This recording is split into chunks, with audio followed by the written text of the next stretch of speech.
Barakatuh. Allahumma salli wa sallim ala Muhammad. Pour les personnes qui viennent de rentrer dans cette partie de la vidéo, vous ne comprendrez rien de l'histoire si vous n'écoutez pas la première et la deuxième partie. Donc là, on est à la troisième partie. Si tu écoutes cette partie-là sans avoir écouté la première et la deuxième, tu ne comprendras rien. Bien entendu, toutes les leçons, toutes les morales se trouvent dans cette partie de la vidéo. C'est la partie la plus importante de l'histoire. Mais je conseille d'écouter la première et la deuxième afin de suivre le contexte de l'histoire et de mieux en tirer les leçons finales. Donc, comme je vous disais la dernière fois que après que la punition du monde invisible, des entités invisibles fut levée, ils m'ont dit que je pouvais retourner chez moi. Bien entendu, je suis retourné chez moi après un long voyage de l'âme, et après cette expérience amère qui m'a totalement changé, comme je l'ai précisé dans la deuxième partie de l'histoire. Et pour la première fois depuis longtemps, j'ai senti le confort, ce que c'est d'être chez soi. Une maison qui m'apaise, qui me couvre, qui me réconforte. Parce que bien entendu, j'y vivais comme un clochard, errant de rue en rue. Je marchais pieds nus. Durant ces 1 an et demi, j'ai vraiment souffert. Donc, le sentiment de retrouver sa maison, de retrouver cet apaisement, c'est vraiment particulier. Après toute cette souffrance. Donc j'ai dormi, en arrivant chez moi, j'ai dormi, et là le soir, la créature vient la nuit et me dit Salam alaikum, alaikum salam. Donc aujourd'hui on va se mettre d'accord sur les conditions pour le pacte que l'on doit conclure ensemble. Si on s'est mis d'accord sur les conditions, on peut commencer à travailler ensemble. Bien entendu, faut que vous sachiez que mon frère et ma soeur sachent, si c'est moi qui trahis le pacte, ou si c'est eux qui le trahissent, que ça soit l'un ou que ça soit l'autre, chacun des deux parties sera puni. Donc, faut savoir que un pacte, lorsqu'il est fait entre moi et l'autre monde, il y a des témoins. Il y a des témoins dans l'autre monde qui assistent à ce pacte. C'est des djinns spécialisés dans le témoignage des pactes. Bien entendu, c'est pas tous les types de djinns qui procèdent comme ça. D'accord? Par exemple, les djinns souflis, chez eux, il n'y a pas de témoins dans ce genre de pacte. Donc, certaines personnes peuvent se dire qu'est-ce qu'il veut dire par djinn soufli? Un djinn soufli, en fait, c'est tous les djinns ou les shayatines qui sont chargés de faire du mal. C'est-à-dire toute sorcellerie qui a pour but de faire du mal, séparation, sorcellerie, sorcellerie de mort, maladie, blocage, donc c'est ça. Après, ça c'est un autre sujet et peut-être, Inch'Allah, on en parlera dans un autre contexte, en dehors de cette histoire. Donc voilà, c'est pas tout type de djinns qui sont spécialisés dans le témoignage des pactes, d'accord? Donc ils m'ont décrit leurs conditions, et bien entendu, du moment que j'ai pas signé le pacte avec eux, que j'ai pas encore signé, je pouvais refuser ou négocier certaines de ces conditions. Donc j'avais une certaine liberté. Mais à partir du moment où le pacte il est signé, ma liberté elle est limitée. Et je dois dans l'absolu respecter ce pacte. Sachez que les pactes sont sacrés dans le monde des djinns. C'est très très très très important, c'est lourd chez eux. Si tu trahis le pacte, tu ne peux pas t'imaginer les expéditions punitives, le type d'expédition punitive qui peuvent s'abattre sur toi. Donc c'est pas un jeu, c'est pas de la rigolade. Donc voilà, ma liberté est limitée. Une fois après avoir signé le pacte, ma liberté est limitée. Je ne peux plus reculer. Donc il y a des punitions qui dépassent l'entendement, hein, tellement elles sont terribles. Des punitions qui sont atroces, hein, que l'humain ne peut pas imaginer.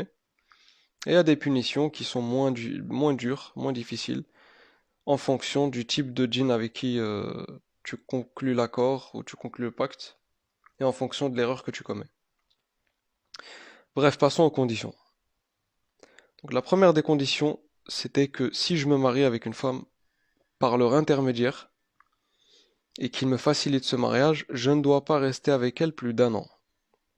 C'est-à-dire que je me marie 1 an, et après ces 1 an-là, je la divorce, et ainsi de suite. Car si j'ai des enfants avec cette femme, ils ne seront plus sous mon autorité, mais ils seront sous leur contrôle à eux. Euh, une aussi parmi les conditions est que si une personne me consulte, si les djinns me disent de refuser cette personne au seuil de la porte, je ne l'accepte pas et je ne la laisse pas rentrer à la maison. Je la refuse dès l'entrée de la porte, bien entendu avec politesse, en lui disant je peux pas vous recevoir, je ne peux pas vous prendre, je ne peux pas si, etc. Donc toujours avec politesse. D'ailleurs, sachez que beaucoup de gens qui se plaignent d'être refusés par le raqi un tel, le sheikh un tel, le talib un tel, c'est que la plupart du temps, c'est des djinns avec qui ils travaillent qui leur posent cette condition. J'ai pas dit tout le monde, hein. J'ai dit la plupart du temps, pour être précis. Maintenant, est-ce que c'est parce que la personne elle est trop pieuse? Est-ce que la personne dégage une aura tellement puissante que les djinns ne peuvent pas supporter leur présence? Allahu a'lam. Allahu a'lam. Et sache que c'est pas parce que j'ai coopéré avec eux que je connais toute la vérité. Ou que tout ce qu'ils me disent c'est la vérité. Non, il y a beaucoup de choses que je connais pas, parce que toutes les informations que je sais se transmettent uniquement par leur intermédiaire. Tout ce que je sais, c'est eux qui me l'ont dit. Est-ce qu'ils m'ont menti sur certaines choses? Est-ce qu'ils m'ont trompé sur certaines choses? Il se peut que oui, c'est possible. Mais je peux ni le vérifier, ni le confirmer, ni l'infirmer. C'est un monde invisible. Certaines choses sont difficiles à vérifier. Donc ils me transmettent les informations, ils me disent ce qu'ils veulent me dire. Et, il est fort possible que la probabilité de tromperie soit forte. Donc moi je les accuse de rien, mais je contextualise les choses. Donc il y avait une autre condition aussi qui m'ont exigé, c'est que tous les sorciers qui travaillent dans la région où je suis, bah, qui m'embrassent la main. C'est-à-dire qu'à chaque fois qu'ils me croisent, ils me vouent une marque de respect, ils me saluent avec soumission et ils me montrent fidélité. Donc c'est une marque de profond respect. Donc tu te demandes sûrement comment ça se fait qu'à chaque fois qu'ils me voient, ils doivent me montrer du respect, de la fidélité, cette marque de respect. C'est pas parce qu'ils me respectent personnellement, loin de là, ça n'a rien à voir. C'est simple. Les djinns avec qui je travaillais sont des djinns qamari. Donc bien entendu, le prophète alayhi salam, il a dit il y a 3 types de djinns, les djinns volants, les djinns ci, les djinns ça. Mais il y a des sous-catégories, c'est-à-dire que comme les humains, on est plusieurs types, il y a des noirs, des jaunes, des blancs, des mats, des roses, des... Chez les djinns, dans le monde des djinns, c'est exactement pareil. C'est exactement pareil. Donc, euh, donc les sorciers en général, ils savent que les djinns qamari sont les gens qui sont spécialisés dans le monde occulte, qui sont dans ce domaine, qui transactent avec l'autre monde, savent que les djinns qamari sont extrêmement puissants. Donc euh, ils ont une forte aura et un parmi eux, par exemple, un djinn qamari parmi eux, il peut détruire toute une armée parmi les djinns normaux.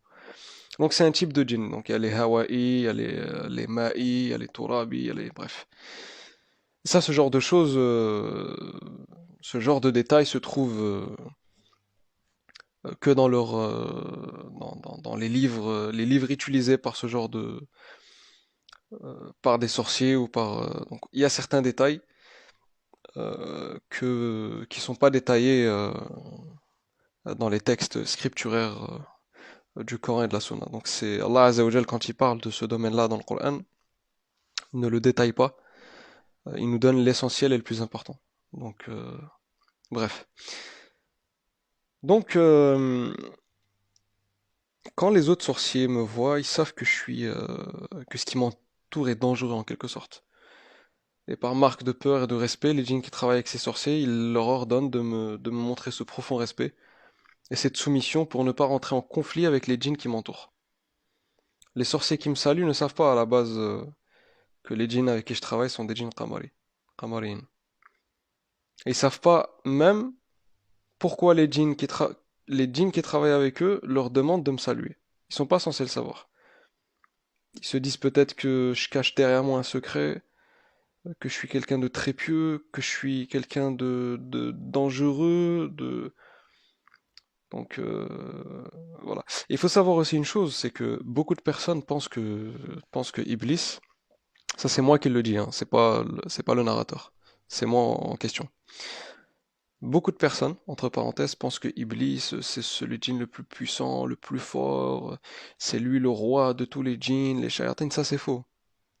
Ça c'est faux. C'est pas vrai.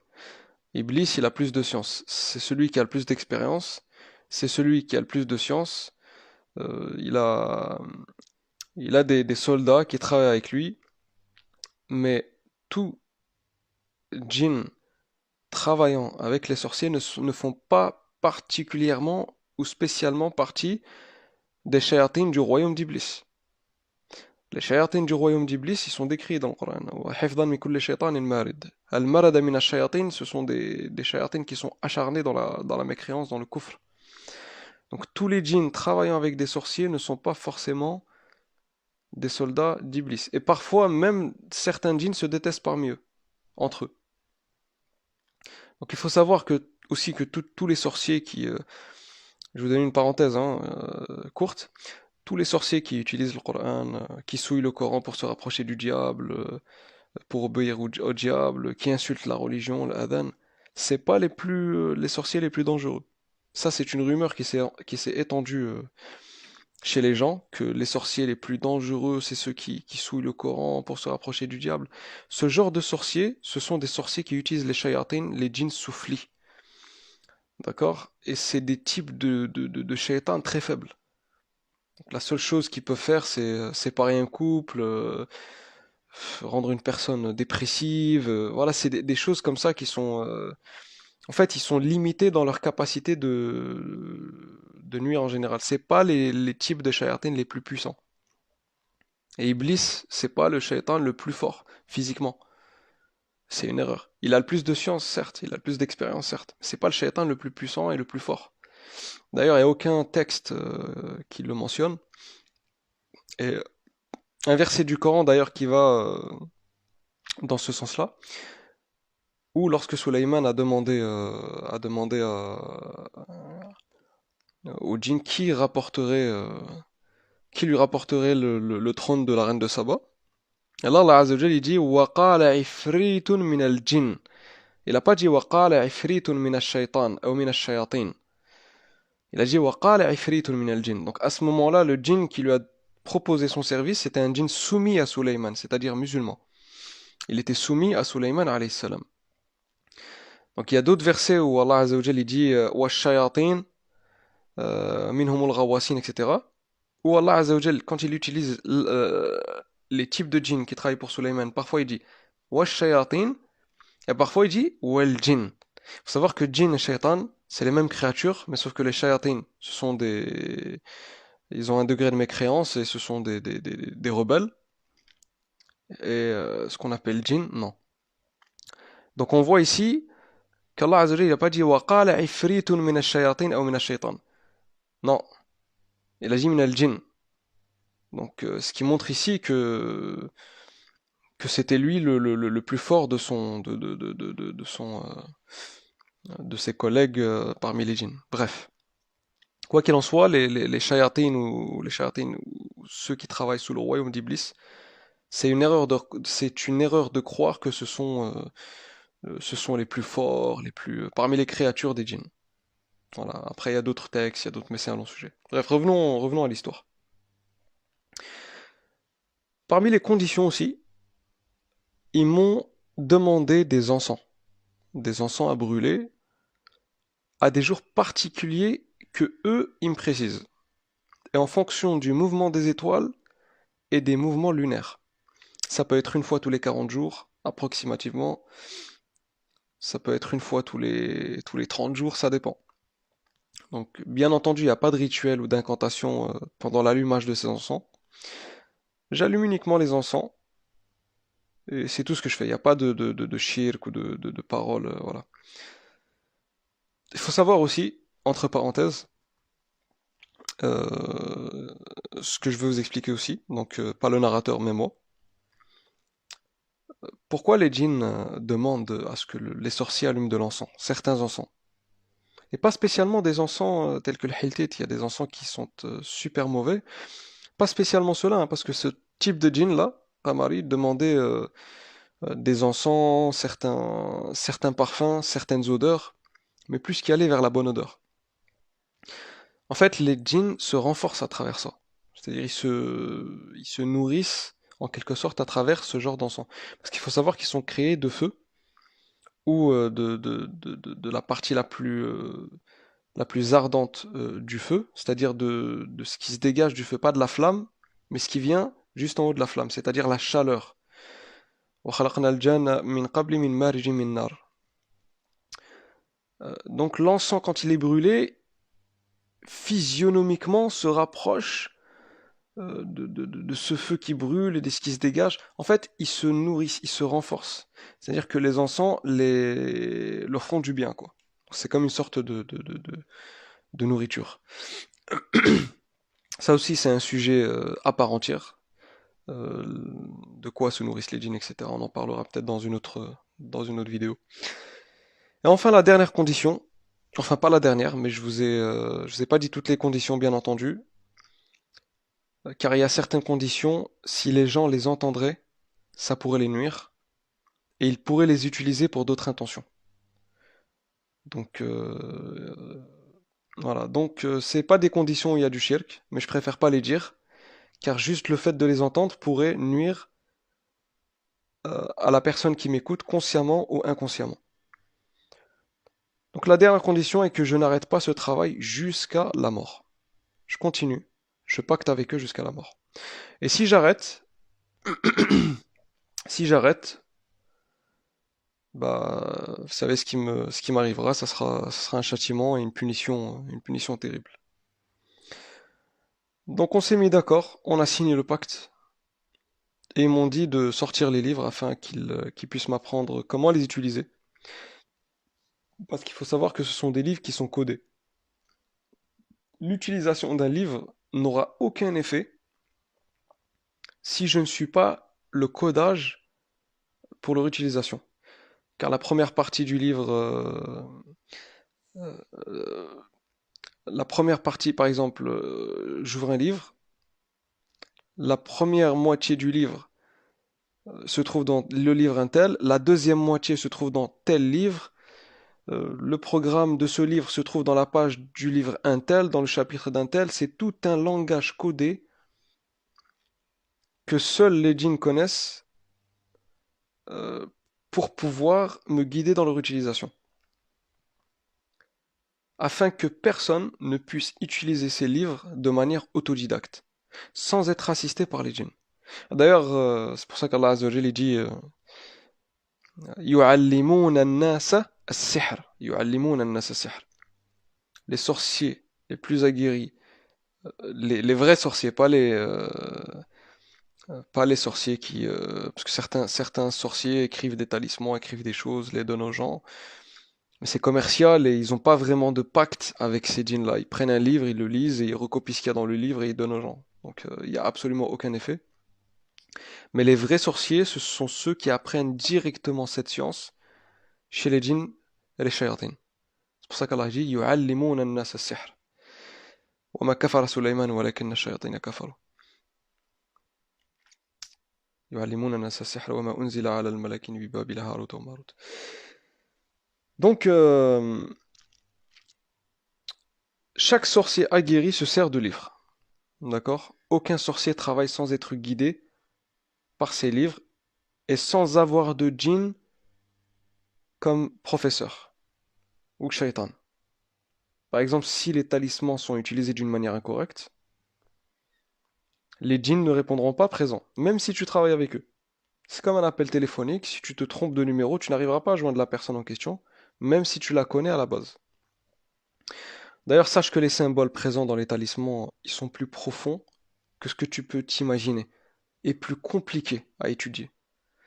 Et ça, j'en parlerai, Inch'Allah, et peut-être dans la prochaine vidéo qui viendra, je parlerai de ce sujet des talismans à part entière.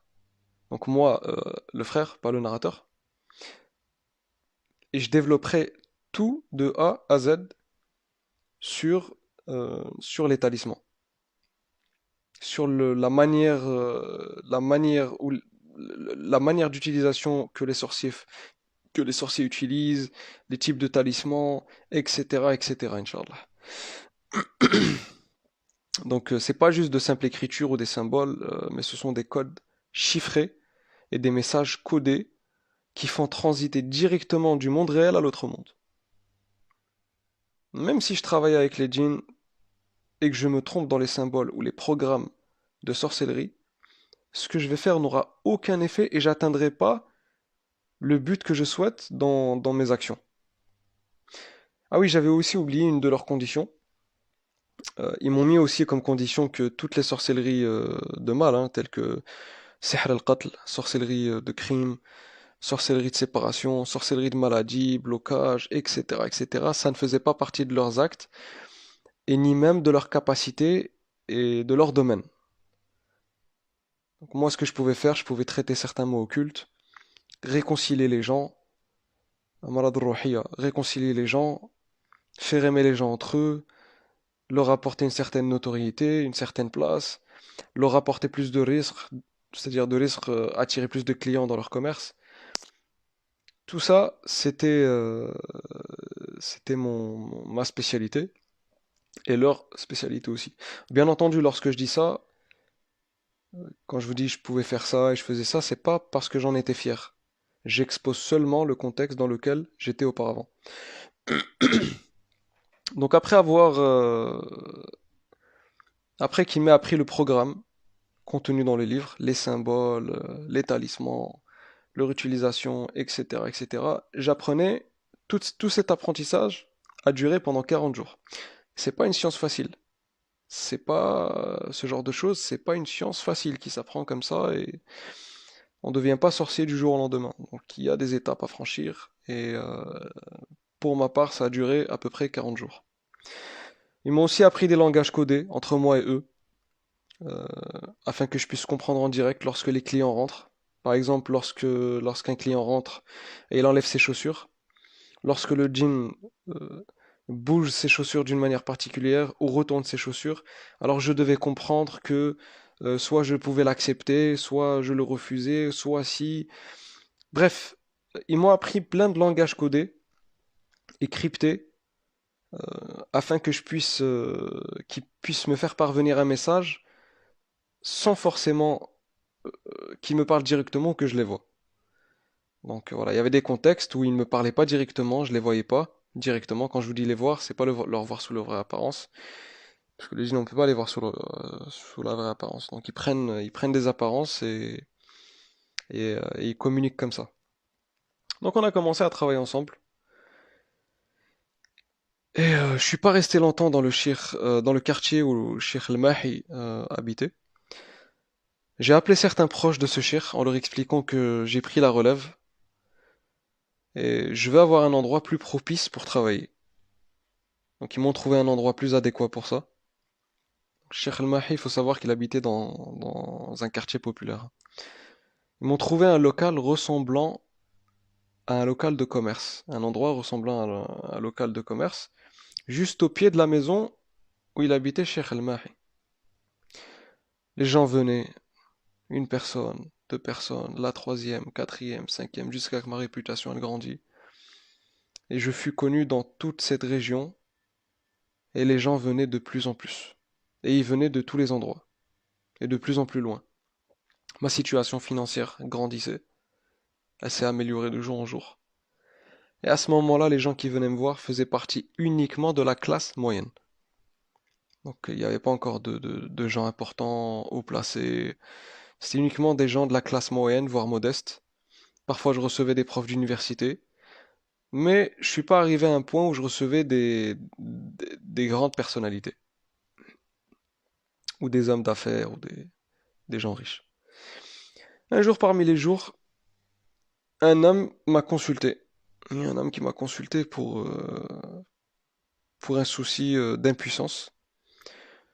Il souffrait de ça depuis très longtemps, donc il pouvait pas avoir commercé avec sa femme. Donc il y avait d'autres problèmes, des problèmes de couple, des problèmes dans sa vie. Donc je l'ai aidé à sortir de ça. Ses soucis se sont dissipés. Il a guéri et il m'a remercié chaleureusement. Il m'a vraiment remercié. Il a insisté aussi pour me donner une de ses maisons dans un quartier au centre-ville. C'est un endroit en fait, c'est comme si je vous disais Paris 16e. C'était une maison en plein centre-ville d'une grande ville et c'était un endroit huppé. Donc bien entendu, j'accepte, je le remercie aussi et je déménage dans cette maison et je transmets l'adresse du nouvel endroit où j'exerce aux clients. C'est-à-dire que les clients, quand ils m'appelaient au téléphone, ils me disaient on te trouve pas, t'es où, etc. Donc je leur donne la nouvelle adresse. Et donc forcément, il y a des va-et-vient. Les gens viennent, ressortent, et ce va-et-vient, il gêne les voisins. Les voisins, ça les dérangeait. Et il y avait un voisin qui habite en face de moi, et il avait dans sa famille, ou sa belle famille, un responsable, un haut placé dans la police qui tenait toute la ville où j'habitais. Il contrôlait toute cette ville. Et c'était quelqu'un que les gens craignaient pour sa rudesse, c'était quelqu'un... vous connaissez les hauts placés dans les pays arabes, parmi la police, c'est pas des gens tendres, c'est des gens très orgueilleux, très méchants, pour la plupart du temps. Donc le lendemain, moi j'étais à l'extérieur de la maison. Avant ça, ce voisin, il appelle ce chef de police au gradé. Peu de temps après, je sors de la maison pour faire quelques courses. J'avais des choses à faire. Et là, des policiers en civil me disent salam, salam. Voilà, sache que tu déranges les gens. Tu déranges les gens et on te donne 24 heures pour partir, pour trouver une solution. On veut plus te voir ici. Donc je suis rentré chez moi avec ces paroles de policier en tête. Je réfléchissais et je me demandais comment j'allais faire. Et ceux qui travaillaient avec moi dans l'autre monde, ils viennent à moi, ils me disent n'aie pas peur. Je leur dis comment? Ils me disent n'aie pas peur, t'inquiète pas, fais comme si de rien n'était et ne déménage pas. Ne déménage pas et ne t'inquiète pas, sois tranquille.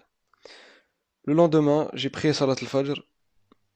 Je suis parti prendre un café dans une cafétéria, dans un café.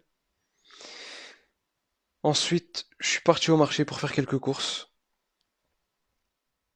Et là, au moment de rentrer chez moi, il devait être vers les coups de 11 heures du matin.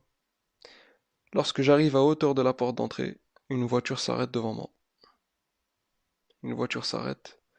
Et un homme à l'intérieur, habillé presque euh, en sorte de pyjama. Je pense qu'il devait, il a dû sortir précipitamment de chez lui. Donc il était habillé avec des habits de maison, des habits intérieurs. Et il me serre dans ses bras. Il me serre dans ses bras. Il m'embrasse la main, il pleure, en pleurs. Et il me supplie, pardonne-moi, pardonne-moi, excuse-moi, excuse-moi, s'il te plaît. Et moi, je ne connaissais pas cet homme, c'était la première fois que je l'avais vu, je voyais pas c'était qui. Il me dit, il me supplie, pardonne-moi, je ne savais pas qui t'étais, etc. Moi, je lui dis, pourquoi tu me demandes pardon? Il me dit, je suis le chef de la police, je suis un tel. Ils sont venus à moi hier, et là, il me découvre son épaule. Il me montre son épaule, et elle est remplie de bleu. Une épaule qui a plein de traces de coups. Et il me dit, ils sont venus à moi et ils m'ont violemment frappé. Excuse-moi, cher, excuse-moi, je savais pas qui tu étais, excuse-moi, excuse-moi. Il se rabaissait, il s'était avili de cette manière en pleurant pendant de longues minutes. Je suis, t'inquiète pas, ne t'inquiète pas, je te pardonne, je t'ai pardonné. Et imaginez juste un chef de police haut gradé, du haut de son orgueil, son autorité, venir se rabaisser de la sorte. Et à partir de ce moment-là, il y a quelque chose qui change. Il y a quelque chose qui changea. Je n'avais plus le même type de client qui me consultait. Pour quelle raison? Car ce chef de la police, entre autres, était devenu quelqu'un de proche de moi, comme un ami. Et lorsque cette histoire s'est répandue, bien entendu l'histoire avec ce haut gradé, comme quoi il a été séquestré et frappé par des créatures invisibles. À partir de ce moment-là, les gens ont été convaincus que je n'étais pas un Dajjal, que je n'étais pas un imposteur, que ce que je faisais n'était pas du bluff. Je faisais pas de promesses, j'arnaquais pas les gens. Les gens étaient convaincus que quelque chose était avec moi, que je détenais un certain secret. Donc j'étais craint de tous, les gens me craignaient. Faut savoir une chose que les djinns à chaque fois quand tu travailles avec eux, ils veulent à chaque fois montrer aux yeux des gens comme quoi tu es fort, afin que les gens te craignent. Et c'est pour ça que même certains sorciers, lorsqu'ils veulent se marier avec des femmes, les djinns avec qui ils travaillent, ils se mêlent de leur histoire. Ils se mêlent de leur mariage et ils vont jusqu'à leur dire comment tu vas te marier avec cette femme? Elle n'est pas du même niveau que toi, elle a pas la même honorabilité que toi, elle a pas le même statut social que toi, qu'est-ce que tu vas faire avec elle? Elle n'est pas importante, etc. Vous voyez en fait, c'est-à-dire que même dans leur monde, ils ont cette notion de noblesse que les humains ils ont, c'est-à-dire qu'un humain qui est par exemple cadre ou médecin ou chef d'entreprise ou un multimilliardaire, il va pas se marier avec n'importe qui, il va se marier avec une femme de la même classe sociale que lui, du même statut social que lui. Et c'est souvent le cas, hein, quand vous voyez les stars, vous voyez les grands footballeurs, vous voyez, bah, ils se marient qu'avec des gens qui sont aussi connus et qui ont un certain type de... Voilà, c'est comme ça. Et dans le monde des djinns, c'est pareil. C'est exactement pareil. Donc ils viennent en tant que conseillers, et ils vont voir certains sorciers qui travaillent avec eux. Marie-toi avec une femme plus importante, marie-toi, voilà. Donc. Et en quelque sorte, l'image de ce sorcier reflétait l'image des djinns avec qui il travaille. Donc c'était important pour les djinns que ce sorcier-là était considéré, réputé pour être quelqu'un de terrible, de très honoré, de très respecté. Voilà, ça nourrissait en quelque sorte l'orgueil des djinns.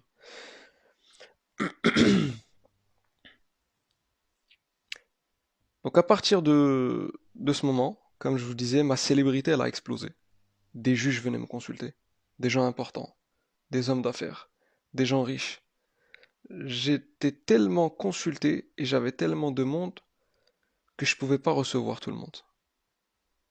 J'acceptais à ce moment-là de recevoir uniquement les gens de la haute classe et j'étais très très très fatigué. Je voulais pas prendre tout le monde. Ça demande de l'effort, du temps et je faisais ça matin et soir.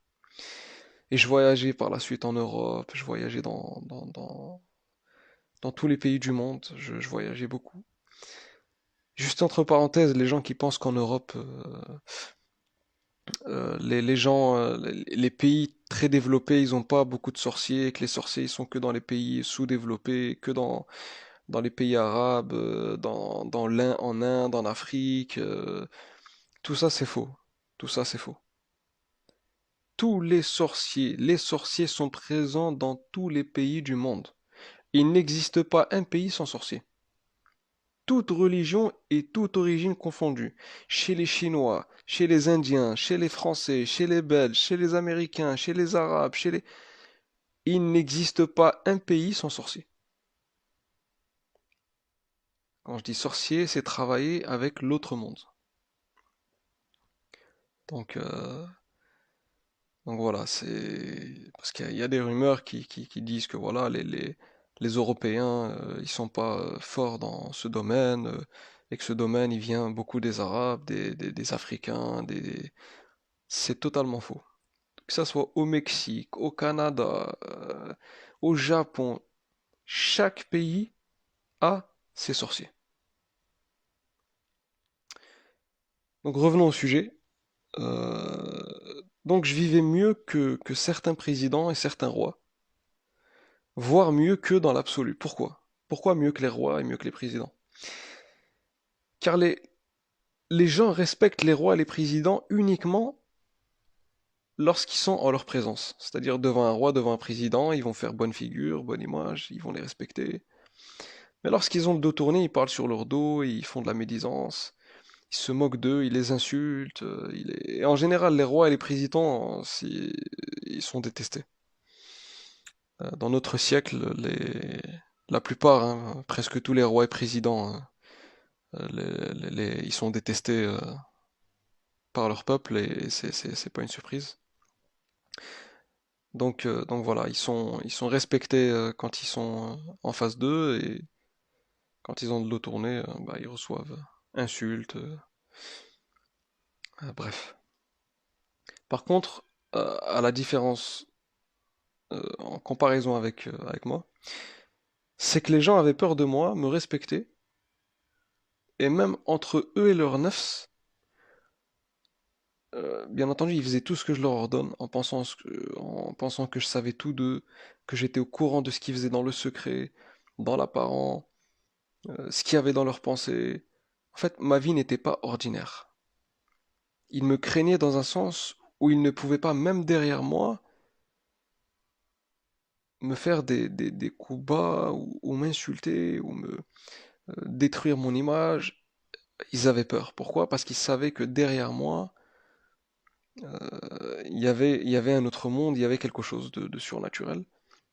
Et d'ailleurs, il faut savoir que cette vie-là, de respect, de notoriété, il faut savoir que beaucoup de sorciers voulant se lancer dans ce domaine, c'est à propos de ça. Donc là, c'est un monde en fait qui attire énormément de futurs sorciers. Comment vous expliquer ça? C'est-à-dire que la motivation qui attire énormément de sorciers, ou d'apprentis sorciers pour entrer dans ce domaine, c'est la dunya. C'est la dunya, c'est-à-dire que c'est être entouré de rois, de ministres, de hauts placés, d'avoir tout ce que vous voulez sans contrepartie. Je recevais personnellement tout ce que je voulais, tout ce que je voulais avoir, je l'avais sans contrepartie de ma part.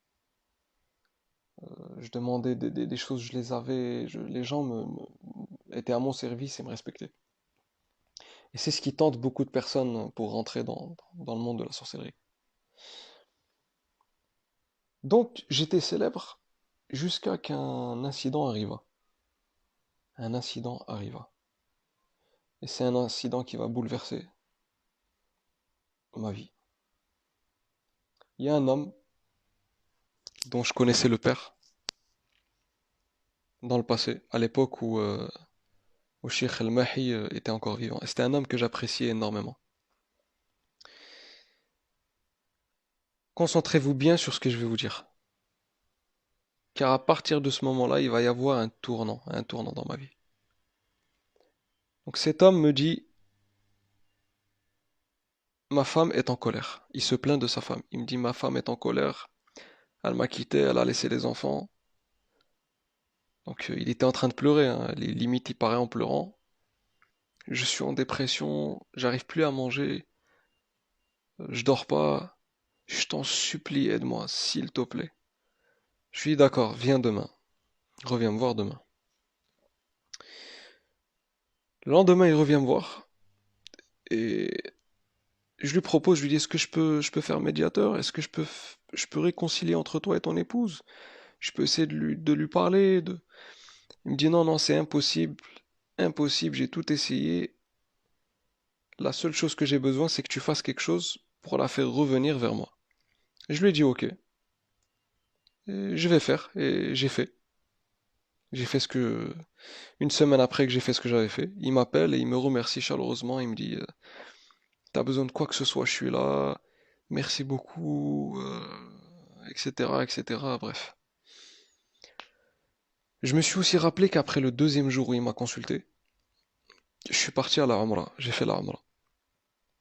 Lorsque je suis revenu de la Umrah, il va se passer quelque chose de très étrange. Et ça sera la chose la plus étrange qui m'est arrivée dans ma vie. La plus étrange. Tout ce que je vous ai raconté sur la khalwa que j'avais, le cri que j'ai entendu, cette chose-là, c'est une chose qui m'a vraiment terrorisé. Je vais vous la raconter maintenant. Et surtout, retenez bien cet homme en tête, car il a un lien avec ce qui va se passer par la suite. Ala kulli hal, mohim, lorsque je suis revenu de la Umrah, j'ai fait un rêve. Et c'est le rêve le plus atroce dans ma vie, le plus pénible, le plus terrifiant, et c'est resté gravé en moi jusqu'à l'heure d'aujourd'hui. Et ça restera gravé en moi jusqu'à la fin de mes jours. Je rêve que je suis dans la cour d'une maison, dans un endroit que je connais très bien, de vue.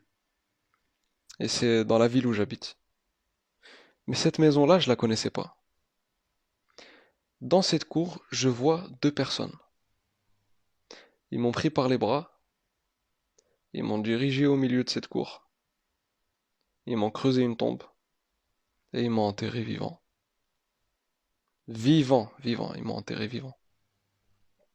Il y avait des femmes autour, il y avait des femmes autour de moi, sur le toit de la maison, qui criaient de manière, elles criaient de manière terrifiante. Elles criaient, elles pleuraient, des enfants aussi avec eux, des autres personnes qui me voyaient à travers la porte de la maison, qui pleuraient, qui criaient, qui pleuraient, ils s'arrêtaient pas.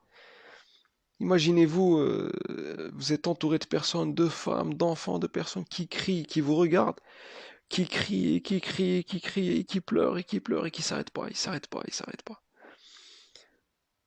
Le souci avec ce rêve, c'est qu'il était tellement réel qu'il est impossible de dire que c'était simplement un rêve.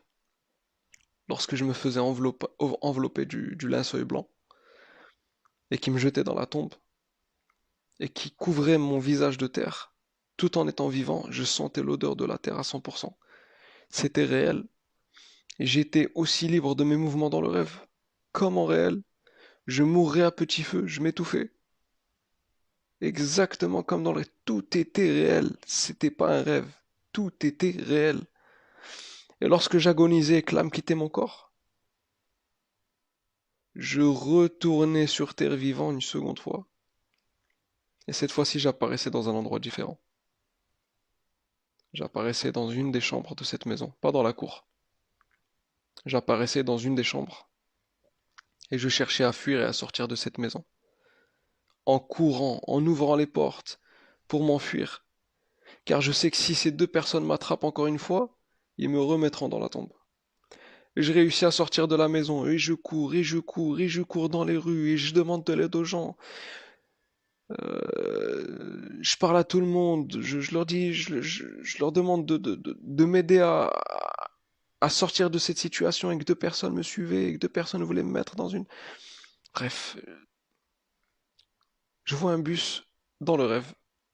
Je vois un bus. Je monte dans le bus pour fuir. Et le chauffeur, il me regarde avec un regard glaçant. Le chauffeur du bus. Il me regarde avec un regard terrifiant et glaçant. Et là, j'aperçois les deux personnes différentes, venir me chercher. Elles rentrent à l'intérieur du bus. Elles me prennent par les bras. Elles me remettent dans la même maison. Elles m'enterrent vivant. Et le scénario, il se répète une troisième fois. Et je ressuscite dans la même maison, dans un autre endroit de la maison. Et je cherche à fuir, à fuir. Je monte dans un taxi pour fuir. Et ils me rattrapent encore une fois. Ils me prennent par les bras. et il me traîne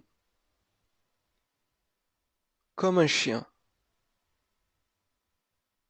pour m'enterrer vivant. Et pareil, les femmes et les enfants qui crient, des cris stridents, des cris vous ne pouvez même pas imaginer. Des cris, des cris, des cris, des pleurs, des lamentations, des cris, des cris. Et une quatrième fois encore pareil, pareil. C'est un rêve terrifiant. C'est un rêve terrifiant. Terrifiant et réel à un point où c'est pas un rêve, c'est comme si je ressentais la réalité. C'était la réalité en elle-même. Je suis resté dans cet état jusqu'au matin. Comme si je m'étais fait châtier toute la nuit. Et lorsque je me réveille de ce cauchemar, j'ai demandé au djinn, je leur ai demandé est-ce qu'ils ont un rapport avec ça, avec ce rêve? Est-ce que ça venait d'eux? Et ils me répondent qu'ils n'ont rien à voir dedans, et que c'est une chose qui dépasse leur capacité, et que c'est une chose divine, et ça vient d'Allah. C'est pas quelque chose dont ils se sont mêlés. À partir de ce moment-là, j'ai réfléchi à beaucoup de choses. J'étais tellement terrifié de ce rêve. La deuxième nuit, je fais pas ce rêve. Troisième nuit, pareil. Quatrième nuit, pareil. Je refais plus ce rêve. J'ai arrêté de recevoir des gens pendant un long moment parce que j'étais fatigué moralement, j'étais épuisé et je voulais me reposer un peu.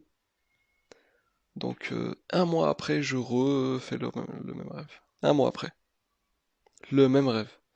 Et ils me prennent et ils m'enterrent vivant. Avec les femmes et les enfants et les cris et les pleurs autour. C'était terrifiant. Imaginez, vous êtes entouré de femmes qui crient, qui se tapent sur le visage, qui pleurent, les enfants qui pleurent, qui crient, pareil.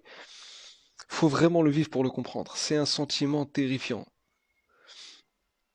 Et, euh, et là, pareil, je fuis, je crie dans la rue, je demande à l'aide aux gens. Tout était réel. Tout, tout, tout, tout, tout. Toute la nuit comme ça. Toute la nuit, le même rêve. Je m'enfuis. Les deux personnes qui me remettent dans la tombe, qui m'enterrent vivant, je m'étouffe, je meurs. Et je réapparais vivant dans un autre endroit de la maison. Et j'essaie de sortir et pareil, pareil. Et cette fois-ci, je décide pas de sortir de la maison et de quitter la maison de m'enfuir. Cette fois-ci, j'essaie de me cacher, de me cacher dans la maison. Chaque fois, j'essaie de changer de stratégie pour pouvoir échapper à leurs mains. À ces deux personnes-là, qui me prennent et qui me remettent dans la tombe pour m'enterrer vivant. Donc je me cache dans la maison et ils me reprennent et ils me retraînent comme un chien encore jusqu'à la tombe. Je meurs, je réapparais, je meurs, je réapparais. Et cette fois-ci, je me dis, je vais pas fuir de la maison. Je vais à chaque fois me cacher. Et à chaque fois, c'est pareil. Ils me retrouvent. Imaginez, vous êtes dans la maison. Vous êtes dans une certaine ambiance, un certain contexte. C'est comme si vous vous cachez, par exemple, sous l'armoire, à l'intérieur de l'armoire, en dessous du lit. Chaque fois, vous vous cachez. Et ils vous reprennent. Et ils vous remettent dans la tombe et ils vous enterrent vivant. J'étais exténué, je n'en pouvais plus, à un point où je priais toute la nuit pour pas faire ce genre de rêve. Et ce rêve en particulier. Toute la nuit, toutes les nuits en prière. Pendant un mois, je prie toutes les nuits. Je redemandais au djinn, est-ce que vous avez une mainmise dedans? Est-ce que ça vient de vous? Et ils me disent avec fermeté, on n'a rien à voir avec ton rêve. On n'a rien à voir. Et là, je leur pose la question. Je leur dis, est-ce que je fais ce rêve peut-être parce que ce que je fais, c'est pas bien? Euh, Bien entre parenthèses, la sorcellerie blanche. Ils me disent non, on n'a rien à voir. Et ça n'a rien à voir avec ça. C'est sûrement peut-être dû à autre chose. Ni moi je connaissais la raison, ni eux. Aucun d'entre nous connaissait la raison et pouvait euh, trouver l'énigme de ce rêve. Je ne pouvais plus réfléchir à autre chose si ce n'est ce rêve. La deuxième fois après avoir fait ce rêve, j'ai eu un peu de répit. Comme je vous dis, c'était la deuxième fois où je rêvais de ça. Donc j'ai eu un peu de répit et je faisais plus ce rêve. Et ce répit-là, il dura pas. 40 jours après, je refais le même rêve. La même chose. Avec les mêmes détails, les mêmes sensations, les mêmes odeurs, les mêmes précisions. Quand je me suis réveillé de ce rêve pour la troisième fois, je me suis dit, Khlas, je vais vraiment enquêter sur la maison et y aller. Je vais rencontrer le propriétaire et voir ce qui se passe. Enquêter. Je suis donc parti à cet endroit, en réel, pas en rêve. Et subhanallah, tous les détails environnant la maison étaient comme dans le rêve. Tout était pareil. Même le café en face de la maison était pareil. Je guettais cette maison tous les jours et je ne voyais que des personnes âgées entrer et sortir, parfois des enfants qui leur rendaient visite. 40 jours après, je revois le même rêve. Pour la quatrième fois. Je m'enfuis cette fois-ci dans le café qui était en face de la maison que j'ai vu en réel lors de mon enquête. Et je vois les mêmes détails, les mêmes personnes. Cette fois-ci, lorsque je me réveille, qu'est-ce que je vois? Je vois sur mon coussin de la terre, de la vraie terre. Et là, j'ai pris conscience que le sujet ne s'arrêtait pas qu'au rêve, mais il était largement plus profond que ça, et il était lié à quelque chose de réel. Je me dis, je ne peux plus continuer à vivre comme ça. Et la seule chose à laquelle je pensais, c'est résoudre ce problème. Pourquoi je fais ces rêves? Je suis donc parti parler aux occupants de cette maison, et un vieil homme est sorti. Je lui ai raconté mon histoire dans tous les détails, sans lui dire mon travail, bien sûr. Je lui ai demandé est-ce que je peux rentrer chez lui pour voir sa maison, pour inspecter sa maison. Bien entendu, avant que je rentre, je lui ai dit je vais te décrire ta maison, avec tous les détails à l'intérieur, et tu me confirmes si c'est vrai ou pas. Je lui décris tous les détails, toute la description de sa maison à l'intérieur, et ce vieillard, il fut abasourdi.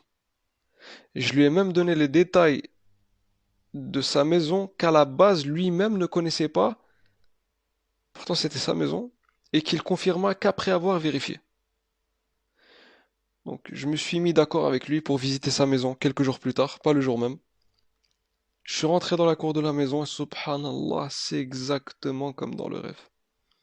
Je lui ai demandé de me donner un tapis pour prier, à l'endroit où la tombe était creusée. J'ai posé mon tapis dessus, où la tombe était creusée dans le rêve, hein, pas dans le réel. J'ai pris ce tapis, j'ai posé le tapis à l'endroit où j'avais l'habitude d'être enterré vivant dans le rêve.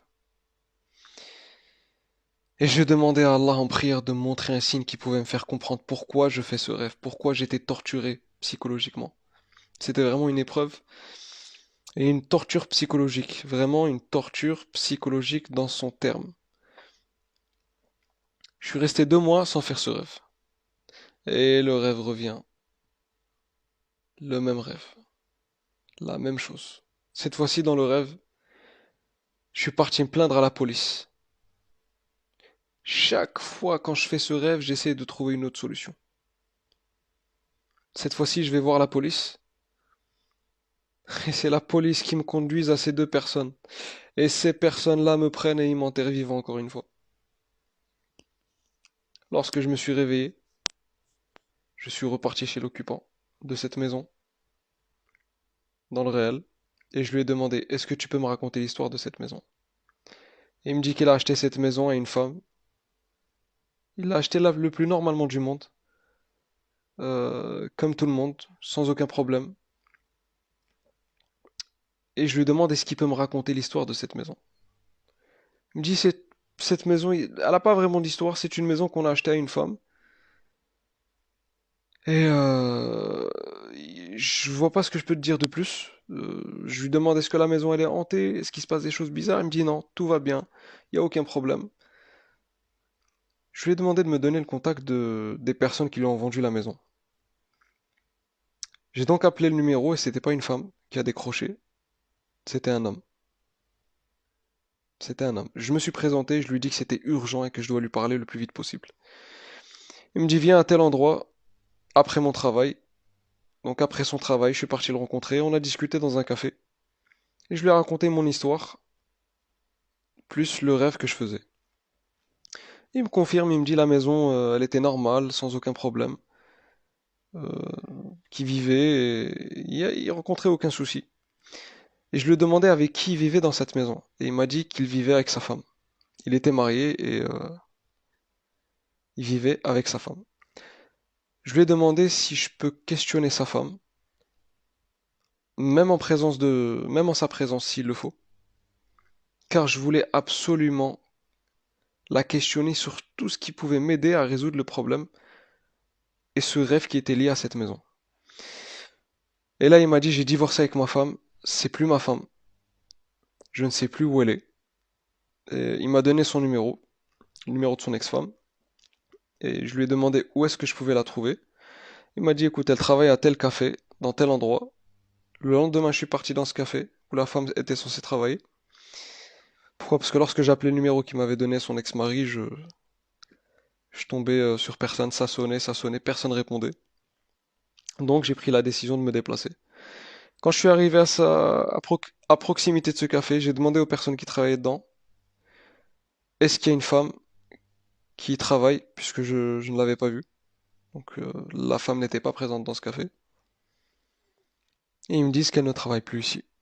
Et là, je reconnais quelqu'un dans le café que je connaissais d'avant. Je le connaissais d'avant, à l'époque où Cheikh El-Mahi était encore vivant. Je l'ai questionné à propos de cette femme et il me dit écoute, je préfère te parler de cette femme plus tard. Laisse-moi ton numéro de téléphone. Je t'appelle ce soir pour t'informer sur certaines choses à propos de cette femme.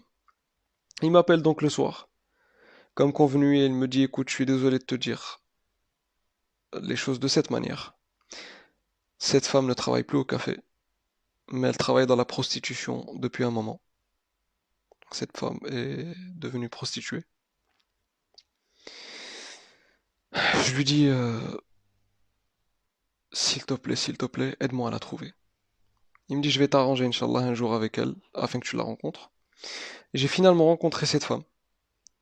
Et là, je lui raconte une partie de mon histoire. Et je lui dis, c'est ton ex-mari qui m'a donné ton contact, etc. Voilà, voilà, je l'ai rencontré, j'ai fait ce rêve, et c'est ça qui m'a amené à vouloir te rencontrer. Et là, la femme, elle me demande si j'ai vu des enfants avec son ex-mari, quand j'ai rencontré son ex-mari. Donc à ce moment-là, je venais d'apprendre qu'elle avait des enfants avec lui. Et je lui dis non, j'ai pas vu d'enfants. Et j'ai appris après qu'elle avait des enfants avec lui et que son ex-mari lui a pris. Elle se met à pleurer car elle repensait à ses enfants. Et je lui demande est-ce qu'il y avait quelque chose de bizarre dans cette maison? Donc j'essaie de recentrer le sujet dans cette maison. Elle m'a dit non, tout était normal. Il n'y a eu rien de bizarre. Sauf que je voudrais te raconter quelque chose, même si ça n'a rien à voir avec le sujet. Je lui dis je t'en prie, vas-y, je t'écoute. Elle m'a dit je vivais avec mon ex-mari. J'ai une fille et un garçon avec lui. J'aimais énormément mon mari. J'étais heureuse avec lui. Jusqu'à un moment où je me suis retrouvée avec un autre homme sans savoir pourquoi. J'ai trompé mon mari sans le savoir. Ce qui m'a attiré vers ça. Et ça ne fait pas partie de mes valeurs, ça ne fait pas partie de mes principes. J'ai trompé mon mari. Et cette chose étrange, subhanallah, euh, cette manière étrange dont j'ai trompé mon mari, c'est ça qui m'a amené à devenir ce que je suis devenu maintenant. Parce que j'ai été chassé de ma famille. Je suis devenu une femme errante, sans mari, sans famille, sans ses enfants. Et lorsque mon mari m'a divorcé dû à ma tromperie, je ne pouvais plus avoir le moyen de contacter mes enfants. J'étais privé de mes enfants. Parce que j'étais considéré comme une mauvaise mère, une mauvaise épouse, auxquels les enfants n'ont pas le droit de visiter. Mais wallahi, wallahi, wallahi, thumma wallahi wa tallahi, je n'ai jamais pensé à tromper mon mari, et je n'ai jamais été de ces femmes-là, et je n'ai jamais eu ce genre de principe, et je ne sais pas ce qui m'est arrivé.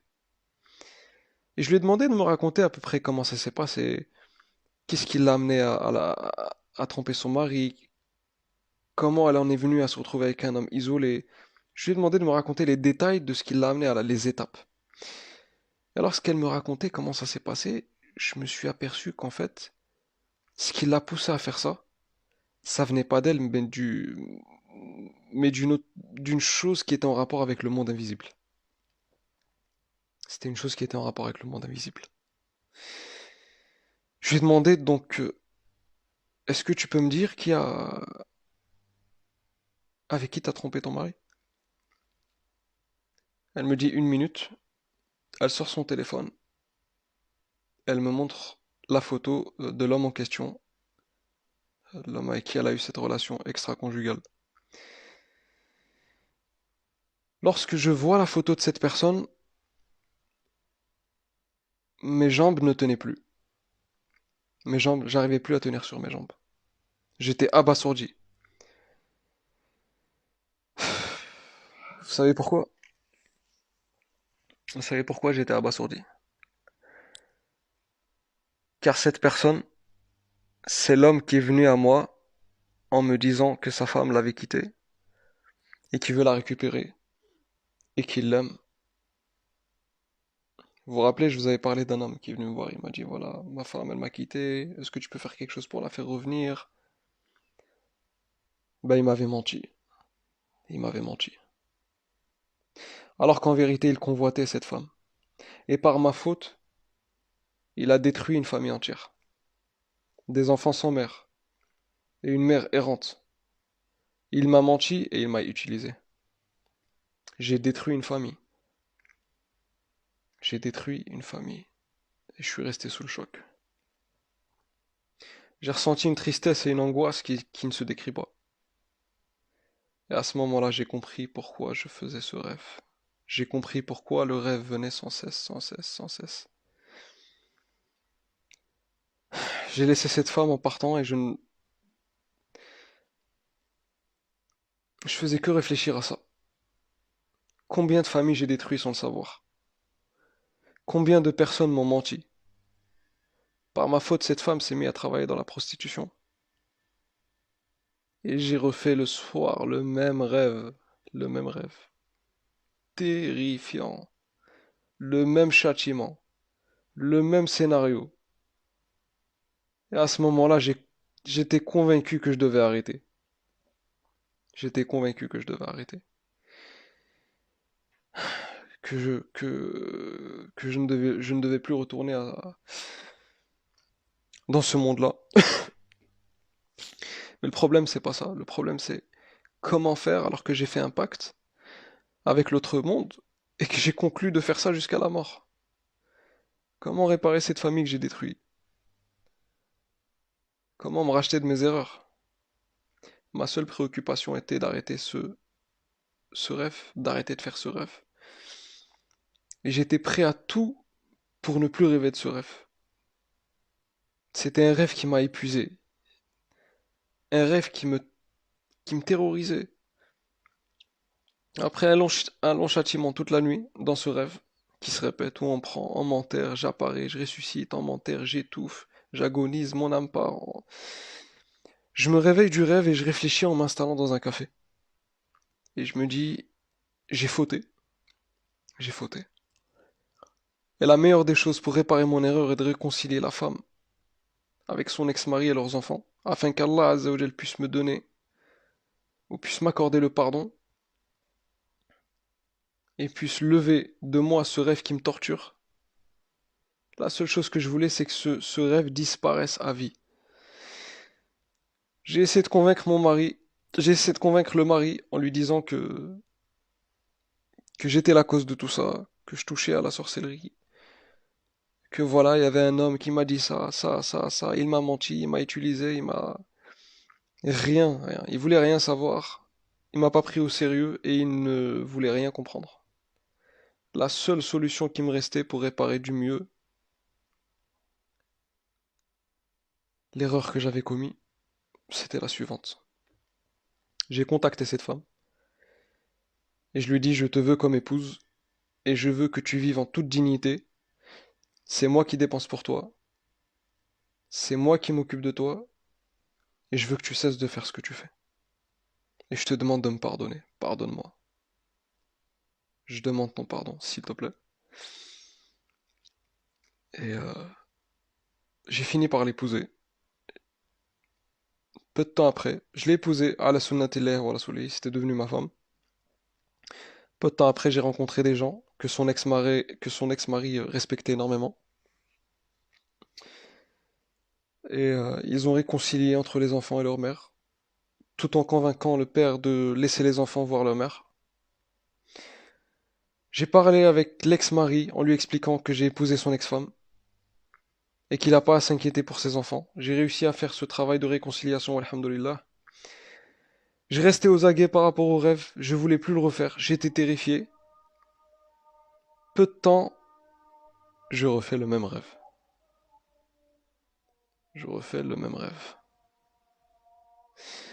Mais au moment où il voulait me jeter dans la tombe, une voiture qui contenait 4 personnes habillées en treillis militaires s'arrête devant la porte. Et ils disent aux 2 personnes qui voulaient me jeter dans la tombe, arrêtez, votre mission est finie, partez. Ils m'ont dit, n'aie pas peur, monte dans la voiture avec nous. Je suis monté à l'arrière de leur voiture. Un à ma gauche, un était à ma droite. Devant, il y avait le conducteur. Et sur le côté passager, un homme qui ressemblait être leur chef. Qui semblait être le, le- le- celui qui guidait ces hommes que je connaissais pas. Et qui ont mis fin à ce supplice que je subissais. Il m'a dit, il m'a regardé, il s'est retourné vers moi et il m'a dit, sache que dans toutes les circonstances, tu l'as échappé belle, et le fait qu'il t'ait arrivé tout cela alors que tu étais encore vivant, c'est vraiment que tu étais très très favorisé. Et je vais te dire ce qui a fait que tu t'en es sorti de toutes ces épreuves. Et la chose qui a fait que tu n'es pas mort sur le chemin que tu avais pris. C'est-à-dire que il voulait me dire qu'en gros, j'aurais pu ne voir aucun rêve, aucun signe, et mourir en tant que sorcier. Voilà, c'est-à-dire que en gros, je l'ai vraiment échappé belle, quoi. Et il continue à me dire, toutes ces épreuves et ces châtiments que tu as vus dans la dunya, avant la akhira, c'est que vraiment tu as été énormément favorisé. Il me l'a répété plusieurs fois. Tu as été énormément favorisé. Et je vais te montrer quelque chose afin que tu comprennes. Il me dit, regarde l'écran. C'était comme si dans la voiture il y avait un petit écran, juste l'avant de la voiture, un petit écran. Et quand je regardais l'écran, c'était comme si je me voyais visiter mes neveux. Comme je l'avais dit la première partie de l'histoire, je vous avais dit que j'avais des frères qui étaient injustes envers moi. Et malgré ça, après la mort de mon frère, d'un de mes frères, je gardais les liens avec mes neveux, ses fils. Je leur achetais ce dont ils avaient besoin, je m'occupais d'eux. J'ai compris de ce rêve que ce qui m'a sauvé de mourir en tant que sorcier, et sur ce chemin-là, c'était Silat al-Rahim, les liens de parenté. Dans le rêve, je leur ai demandé, et le fait que j'ai pacté avec eux, j'ai eu un pacte avec le monde invisible, qu'est-ce que je dois faire maintenant? Et il m'a regardé et il m'a dit, je t'ai dit de ne plus avoir peur. À partir du moment où tu nous as vus, sache que tout est fini. Après m'être réveillé de ce rêve, j'ai senti un apaisement et une sérénité étranges. Et depuis ce jour-là, je n'ai plus jamais eu affaire avec le monde invisible. Tout était fini. Et je ne voulais plus jamais avoir affaire à eux, ni de loin ni de près. Sache qu'à travers cette histoire, je veux te dire que malgré que tu penses qu'une chose qui en apparence est bien, alors qu'elle a été interdite, c'est que derrière il y a quelque chose encore de plus grave. Même si tu as des bonnes intentions, sache qu'il y a des conséquences que tu ne peux pas savoir, car tu vois que l'apparent, l'aspect apparent de cette chose. J'espère qu'à travers cette histoire, vous y avez appris de bonnes leçons, de bonnes morales. Barakallahu fikum pour votre écoute. Jazakumullahu khair. Et je vous dis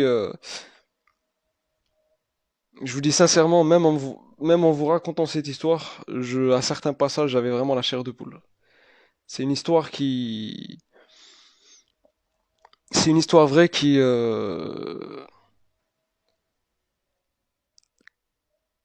peut,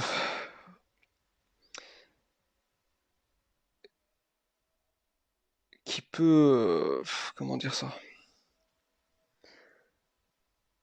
qui peut émouvoir, si c'est comme ça que ça se prononce, euh, chacun d'entre nous.